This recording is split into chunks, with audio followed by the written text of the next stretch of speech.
2011 day cab, Freightliner, single axle, missing some wheels in the back, a bit of a project truck, missing the bumper up front, a few little odds and ends, things else wrong with it.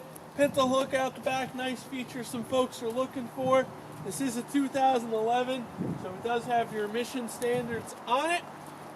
Let's take a peek at the cab, see what we're looking at. Your stack's right there on the floor for you to complete it. Cab's pretty basic but very functional.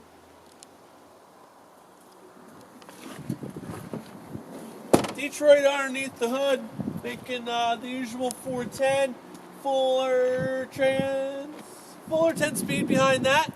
Other than that, pretty basic truck, will get the job done. Bit of a project, come on by, check it out. We got this one, we got plenty of other ones running.